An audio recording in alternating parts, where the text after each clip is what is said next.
एक समय की बात है। एक छोटे से गांव में एक पति और पत्नी रहते थे, सम्मन और नेकी। दोनों ने निर्धनता के काले बादलों के बीच एक अनमोल खजाना पाया था, जो था कबीर परमेश्वर जी का ज्ञान। परमेश्वर कबीर जी के ज्ञान से परिचित होकर सम्मन और नेकी उनके शिष्य बन चुके थे। उनका एक 10-12 वर्ष का लड़का भी था, जिसका नाम शिव था, परंतु सब उसे प्यार से सेऊ कहा करते थे। जहां भी सम्मन और नेकी चूड़ियां पहनाने जाते, वहां कबीर साहब जी की महानता का जादू बिखेर देते। हमारे गुरुजी कितने सक्षम हैं, ये शब्द उनके होठों से झरते जैसे दिव्यता की गूंज हो। आप जानते हैं, हमारे गुरुदेव सर्वशक्तिमान हैं। उन्होंने राजा सिकंदर लोदी का जलन का रोग ठीक कर दिया था। और राजा सिकंदर लोदी ने जो गाय काट दी थी, उसे भी उन्होंने जीवित कर दिया था। वो सबके दुख दूर करके सबको सुख प्रदान करते हैं। सब औरतें सुनती तो थी, लेकिन मन में दोष रखती थी कि इन गरीब आदमियों को इनके गुरु ने बहका रखा है। ऐसा कभी हो सकता है? अगर इनका गुरु इतना शक्तिशाली है, तो क्यों नहीं इनकी निर्धनता दूर कर देते? दिल्ली का सुल्तान सिकंदर लोदी भी कबीर साहिब जी का शिष्य था। सिकंदर लोधी के पीर शेख तकी ने कबीर साहिब को एक मृत लड़के को पुनर्जीवित करने की चुनौती दी थी। कबीर साहिब ने उस मृत लड़के को पुनर्जीवित कर दिया था। यह चमत्कार देखकर सभी लोगों ने कहा कि कबीर साहिब जी ने तो कमाल कर दिया। इसलिए कबीर साहिब जी ने उस लड़के का नाम कमाल रख दिया था और उसे अपने पुत्र के रूप में अपने साथ रख लिया था।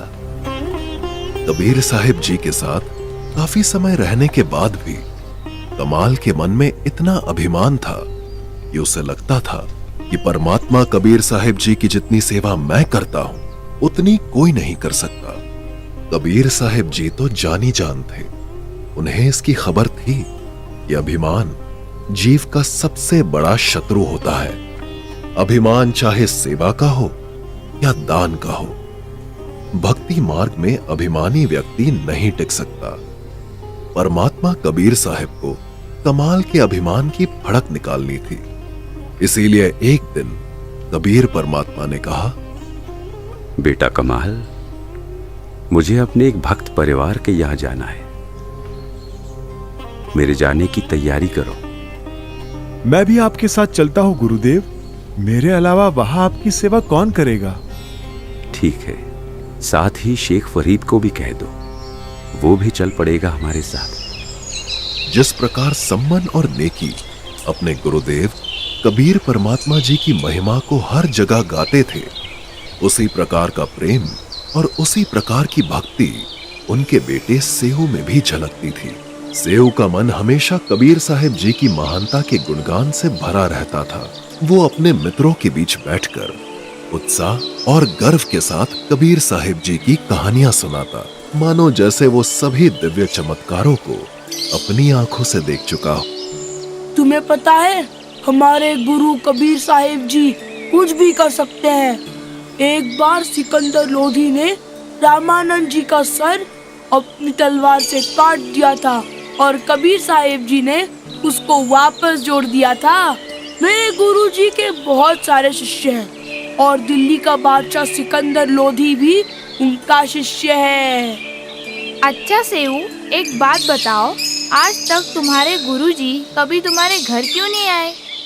अरे नहीं, इनके गुरुजी तो केवल धनवानों और राजाओं के यहाँ ही जाते हैं, जैसे बीरदेव सिंह बघेल, काशी नरेश, और ये तो कंगाल है। इनके यहाँ भला वो क्यों आएंगे? नहीं, ऐसा बिल्कुल नहीं है। हमारे गुरुदेव जी को धन से कोई मतलब नहीं है। एक दिन हमारे घर भी वो अवश्य आएंगे। तुम सब देखना तब।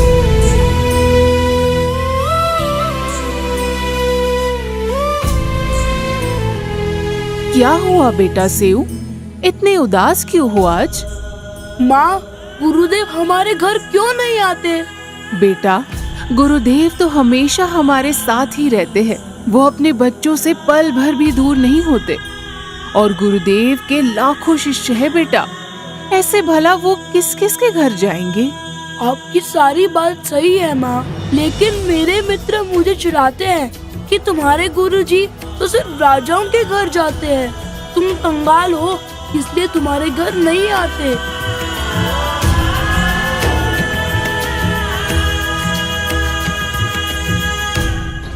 सेऊ बेटा, ऐसा विचार अपने मन में कभी भी मत लाना। तुम्हारे मित्र तो अनजान है, पर हम तो अपने गुरुदेव से परिचित हैं। उनके लिए राजा और रंक एक समान है। माँ, मैं जानता हूँ कि गुरुदेव जी राजा और रंक में कोई फर्क नहीं करते, लेकिन यदि एक बार गुरुदेव हमारे घर आ जाते तो सबका मुंह बंद हो जाता।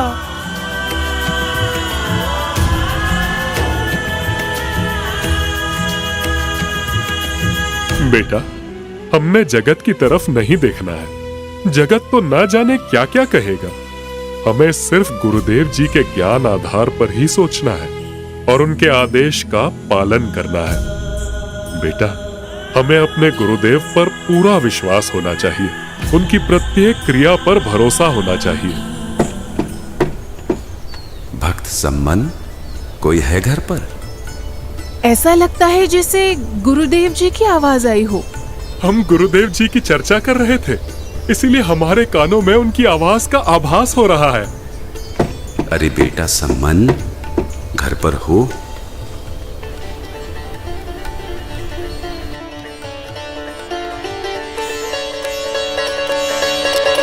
जैसे ही सेऊ ने अपने गुरुदेव की छवि को अपने दरवाजे पर देखा तो उसकी खुशी का कोई ठिकाना नहीं रहा।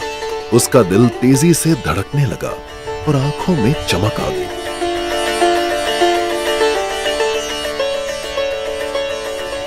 उसने सोचा, क्या ये सच है? या मेरे प्रिय गुरुदेव सचमुच मेरे दरवाजे पर खड़े हैं?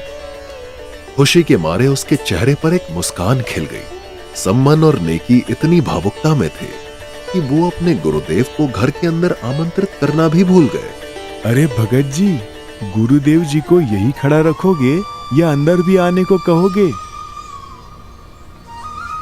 आओ भगवान, अंदर आओ।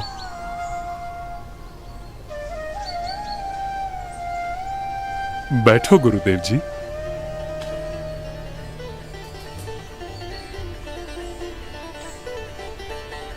भगवान, बड़ी दया करी आपने। हे मालिक, अभी हम आपकी ही चर्चा कर रहे थे और बेटा सेऊ कह रहा था कि गुरुदेव हमारे घर कब आएंगे। आप अंतर्यामी हो प्रभु। मालिक, आपने इस बच्चे की पुकार सुन ली। आपने तुरंत हमारी इच्छा पूरी कर दी। गुरुदेव, आप जी को आने में कोई समस्या तो नहीं हुई? कैसी समस्या सम्मन? हम तो परमात्मा की चर्चा करते करते यहां पहुंच गए, समय का पता भी नहीं चला। जी गुरुदेव, आप जी थक गए होंगे, आराम कर लीजिए। और भोजन का बताइए गुरुदेव। हाँ बेटा, पैदल चल कर आए हैं, बहुत थक गए हैं और भूख भी लगी है। भोजन तो करेंगे। जी गुरुदेव।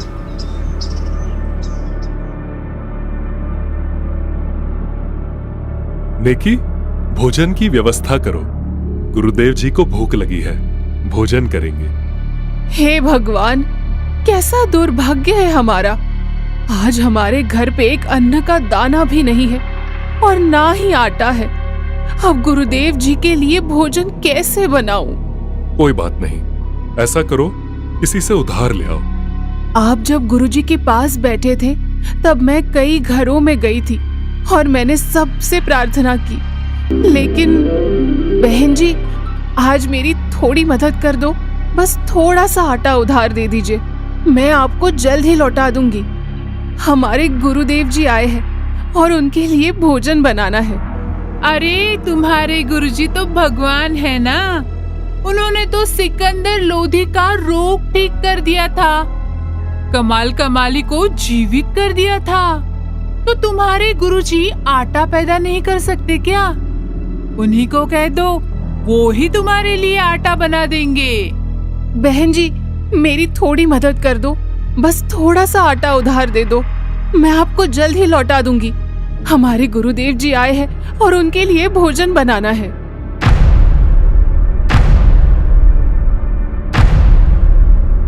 अरे बहन नेकी, तुम तो बहुत गुण गाती थी अपने गुरुजी के। क्या तुम्हारे गुरुजी तुम्हें खाने को 2 दाने तक नहीं दे सके? हाँ, सही कहा। आज तो हम में से कोई तुम्हारी मदद नहीं करेगा। देखते हैं तुम्हारे गुरु आखिर कितने समर्थ हैं। इस तरह सबने आटा देने से मना कर दिया। ऐसा करो, ये तुम्हारा दुपट्टा मुझे दे दो, मैं अभी इसे गिरवी रखकर आटा ले आता हूँ। नहीं, मैं ये भी लेकर गई थी, लेकिन ये दुपट्टा भी 1-2 जगह से फटा है। इसी वजह से सबने गिरवी रखने से भी मना कर दिया। हे भगवान, ये हमारे साथ आज क्या बने? पहली बार गुरुदेव घर पर आए और हम उन्हें भोजन तक नहीं करवा सके। सुनो जी, ऐसे रोने से क्या होगा? आप चिंता मत करो, कुछ उपाय सोचते हैं। क्या उपाय सोचेंगे नेकी? कोई उधार नहीं दे रहा है और घर में कोई ऐसा सामान भी नहीं है जिसे गिरवी रखा जा सके। कितना अभागा हूँ, आज घर भगवान आए और मैं उनको भोजन भी नहीं करवा सकता। हे परमात्मा, ऐसे पापी प्राणी को पृथ्वी पर क्यों भेजा? पिछले जन्म में मैं बहुत नीच रहा हूँगा, जो आज कंगाल हूँ। गुरुदेव जी को क्या मुंह दिखाऊंगा मैं? एक उपाय है, आप ऐसा करो, रात्रि के समय सेठ जी की दुकान से 3 सेर आटा चोरी कर लाओ। सिर्फ गुरुदेव जी और भक्तों के लिए ही लेकर आना, बाकी कुछ नहीं लाना। गुरुदेव जी को बता दीजिए कि अभी विश्राम करें, सुबह वक्त से भोजन बनाएंगे। गुरुदेव जी समझ जाएंगे। इसके अलावा अब कोई रास्ता नहीं दिखाई देता। ठीक है, मैं कह देता हूँ गुरुदेव जी को। सम्मन बाहर परमेश्वर कबीर साहिब जी के पास जाके भोजन की व्यवस्था सुबह करवाने की प्रार्थना करता है। लेकिन माँ, गुरुदेव जी ने तो बताया था कि चोरी करना महापाप है, और आपने भी यही बताया था कि चोरी करने से पाप लगता है, सारी भक्ति भी नष्ट हो जाती है। तो क्या आज हम चोरी करेंगे तो हमारी भक्ति नष्ट नहीं होगी? बेटा, तुम बिल्कुल ठीक कह रहे हो कि चोरी करना पाप है, परंतु बेटा, हम अपने लिए नहीं बल्कि संतों के लिए ये सब कर रहे हैं।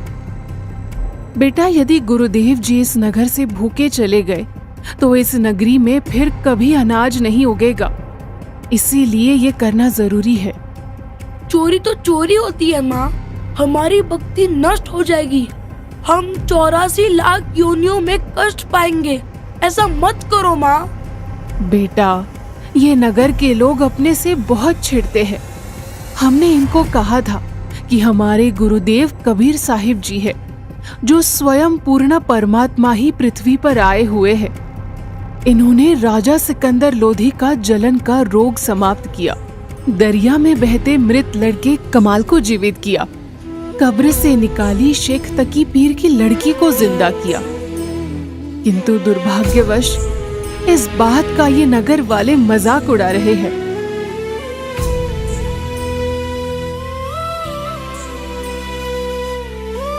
ठीक है माँ।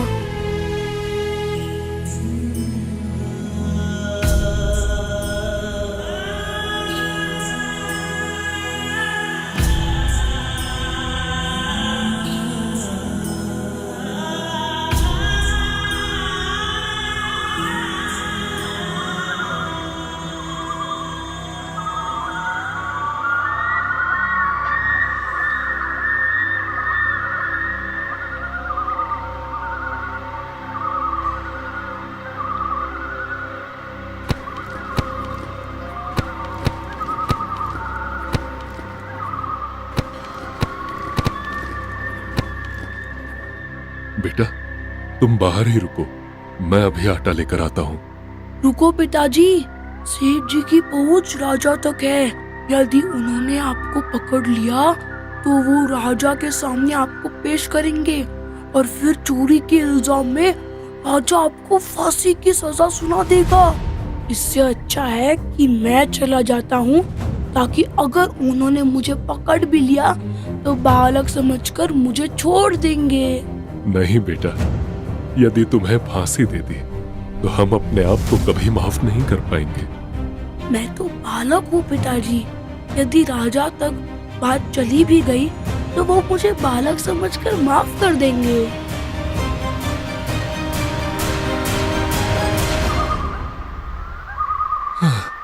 ठीक है बेटा, लेकिन आटा सिर्फ 3 सेर ही लाना, इससे ज्यादा ना लाना।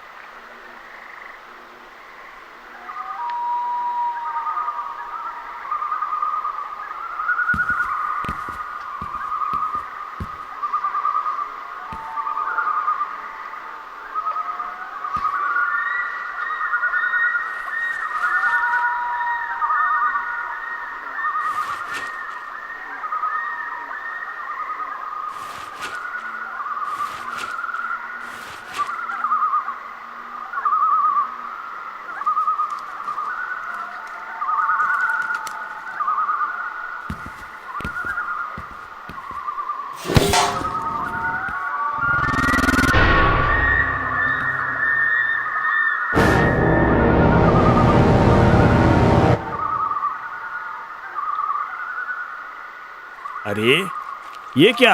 अरे अरे चोर चोर चोर चोर!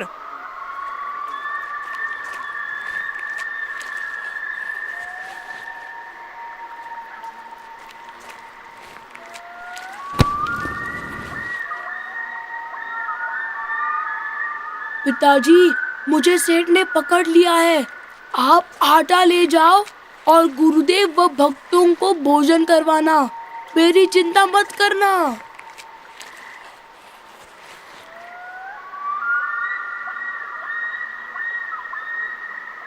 अरे तू तो सम्मान का बालक है।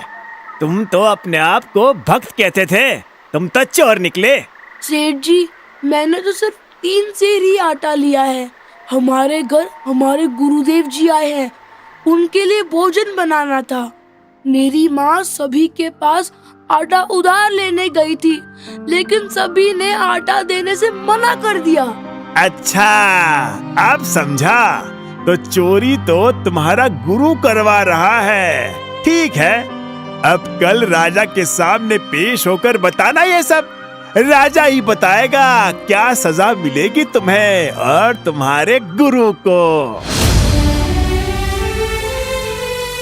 हे परमात्मा, यह तो अनर्थ हो गया। गुरुदेव को भोजन तो करवा नहीं सके, उनको मुसीबत में और खड़ा कर दिया। अब ये सेठ सुबह राजा से सब कह देगा और फिर सब जगह गुरुदेव की बेइज्जती होगी। पता नहीं राजा गुरुजी को क्या सजा सुना देगा। पिताजी, मुझे तो सेठ जी ने पकड़ लिया है। आप ही आटा ले जाओ और गुरुदेव को सुबह भोजन करवा कर शीघ्र इस नगरी से रवाना कर देना।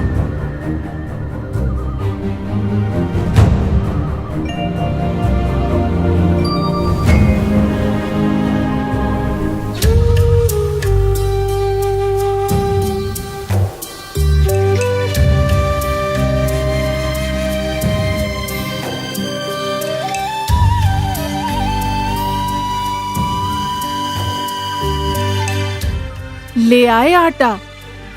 सेव कहाँ है? बेटी, सेव को सेठ ने पकड़ लिया है और सेठ कह रहा था कि चोरी तो तुम्हारा गुरु करवाता है।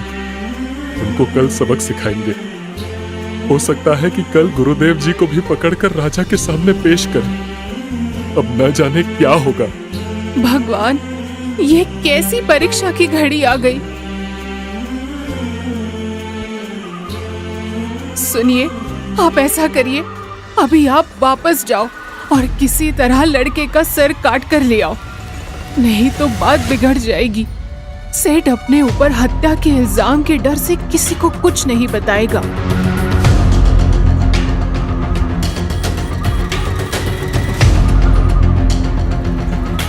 अगर आज हमने ये नहीं किया तो हमारे गुरुदेव जी को राजा न जाने क्या सजा देगा।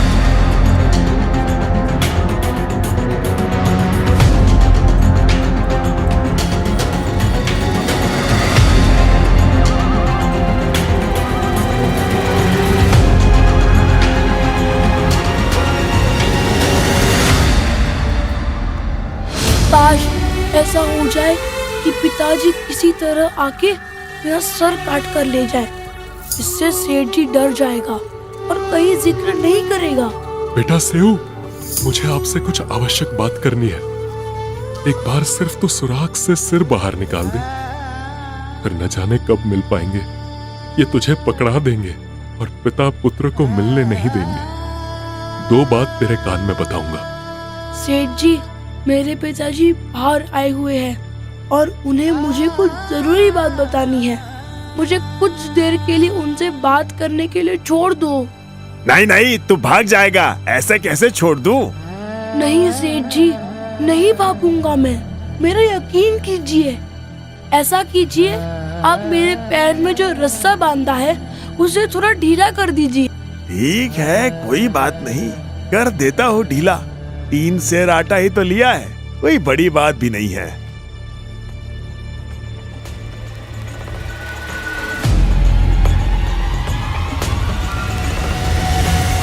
ठीक है, ले ढीला कर दिया, अब बतला ले।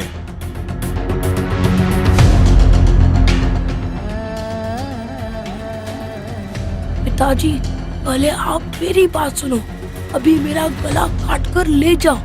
पिताजी, यदि आप सच में मेरे बाप हो तो अभी मेरी गर्दन काट कर ले जाओ।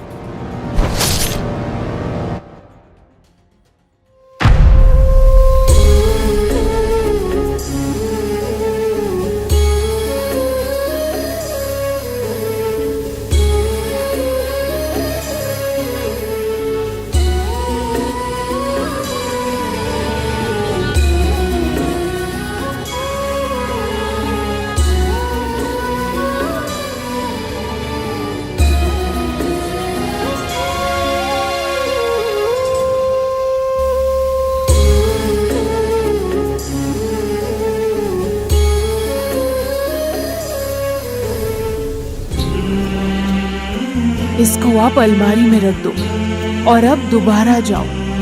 सेठ जी अब उस शव को अपने घर नहीं रखेगा, कहीं बाहर डाल के आएगा, इस डर से कि कहीं उसके ऊपर हत्या का इल्जाम लग जाए।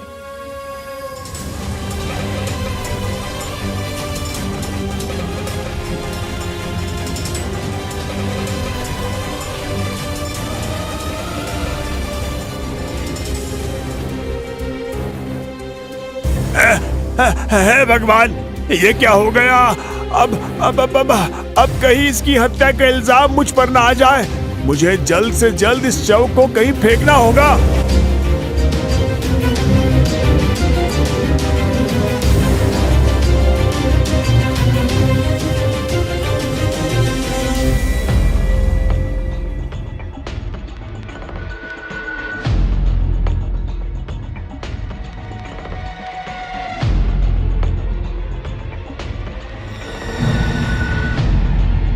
हाँ, इस सुराख को बंद कर देता हूँ, जिससे किसी को यहाँ कुछ हुआ था इसका पता ही नहीं चलेगा।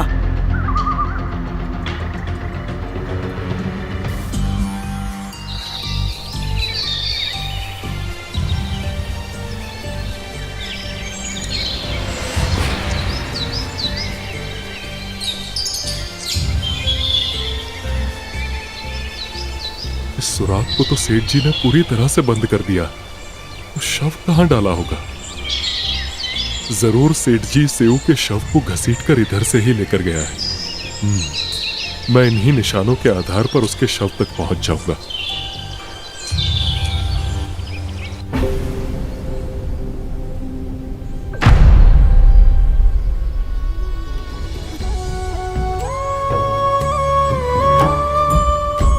मैं तो बालक हूँ पिताजी, यदि राजा तक बात चली भी गई तो वो मुझे बालक समझकर माफ कर देंगे।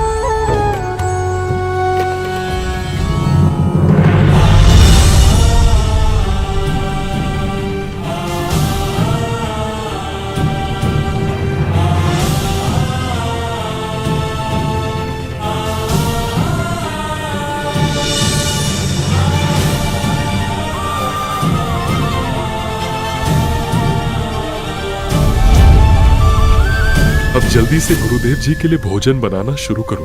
और हाँ, इस बात का ध्यान रखना कि गुरुदेव के सामने तनिक भी रोना मत, वरना उन्हें पता चल जाएगा, और अगर उन्हें पता चल गया तो वो भोजन नहीं खाएंगे। वो भूखे हैं कल के, उन्हें वक्त से भोजन करवा के भेज देंगे। ये सब घटना होते होते सुबह हो जाती है और नेकी उधर से रसोई घर जाके उस कपड़े में लाए हुए आटे से रोटी बनाने लग जाती है। गुरुदेव जी, सुबह हो गई है, आप जी हाथ मुंह धो लीजिए, मैं आप जी के लिए भोजन लगवा देता हूँ। भोजन तैयार हो गया है। ठीक है बेटा।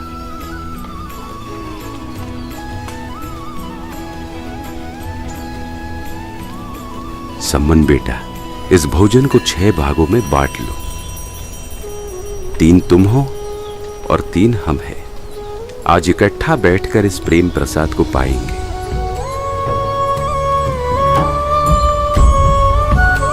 नहीं गुरुदेव, आप आराम से भोजन कर लो, हम तो बाद में खा लेंगे। अब कल से भूखे हैं। नहीं, जैसा मैं कह रहा हूं वैसे करो। आप सब हमारे साथ भोजन ग्रहण करो।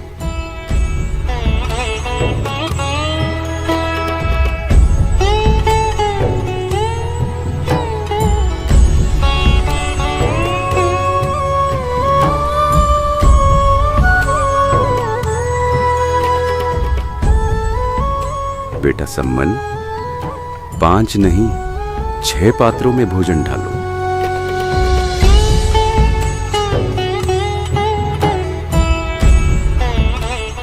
अब गुरुदेव जी जरूर पूछेंगे कि सेव कहाँ है, और अगर गुरुदेव जी से झूठ बोलेंगे तो भी पाप के भागी बनेंगे, और यदि सच बोल दिया तो गुरुदेव जी आज भोजन नहीं करेंगे।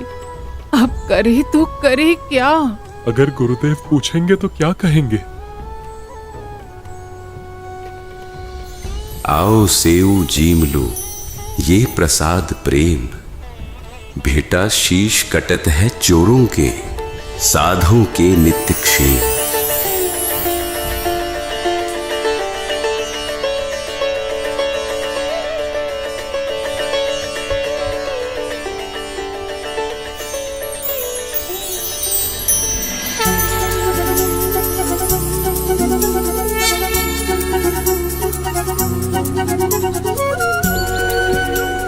सम्मन और नेकी के लिए सेऊ को जीवित देखना किसी चमत्कार से कम नहीं था।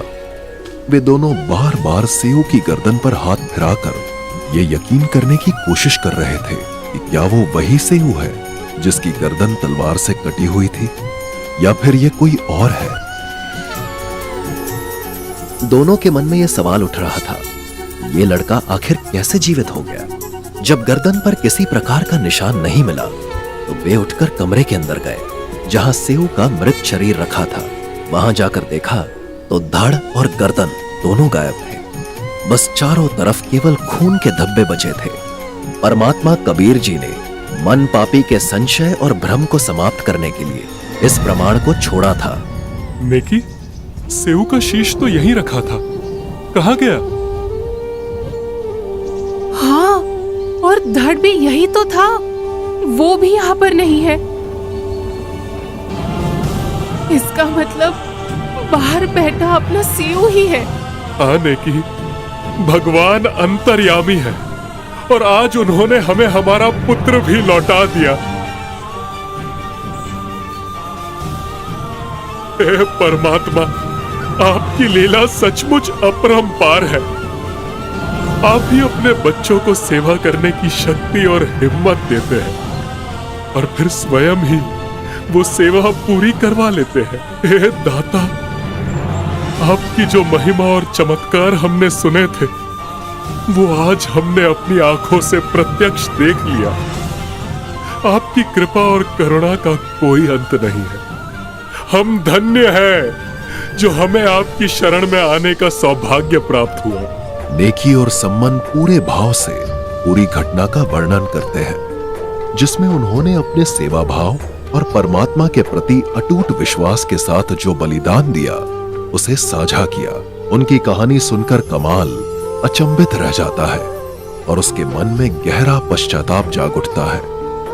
वो तुरंत परमात्मा के चरणों में गिरकर अपनी भूलों के लिए क्षमा मांगता है और परमात्मा की अनंत दया और शक्ति को नतमस्तक होकर स्वीकार करता है। हे दाता, मुझे अपनी सेवा का बहुत अभिमान था, लेकिन आज इन भक्तों की सेवा के प्रति इतना बड़ा बलिदान देखकर आपने मेरी आंखें खोल दी। हे गुरुदेव, मुझ नीच को क्षमा करो। इस कथा के माध्यम से हमने देखा कि पूर्ण परमात्मा कबीर साहिब जी की अनंत कृपा और महानता का अनुभव करने के लिए भक्ति और श्रद्धा का होना आवश्यक है। सम्मन और नेकी ने अपने पुत्र सेऊ की कुर्बानी देकर ये साबित कर दिया कि सच्ची भक्ति में कोई भी बलिदान व्यर्थ नहीं जाता। कबीर साहिब जी ने हमें ये सिखाया कि यदि आप पूर्ण परमात्मा की शरण में हैं, तो परमात्मा आपके लिए कुछ भी कर सकता है। भक्ति में निष्ठा और सेवा का भाव ही सच्ची सफलता का मापदंड है।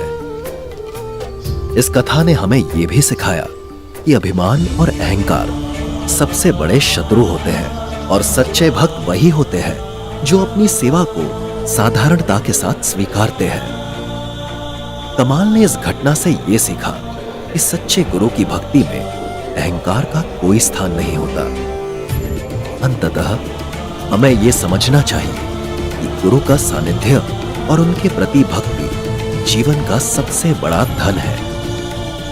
आइए हम सब मिलकर कबीर परमेश्वर जी के ज्ञान और शिक्षाओं को अपने जीवन में उतारें और उनके मार्ग पर चलते रहें। धन्यवाद। दर्शकों, यह 2D एनिमेशन वीडियो संत रामपाल जी महाराज के सत्संग प्रवचनों का अंश मात्र है। संपूर्ण आध्यात्मिक ज्ञान प्राप्त करने के लिए अवश्य सुनिए संत रामपाल जी महाराज के मंगल प्रवचन।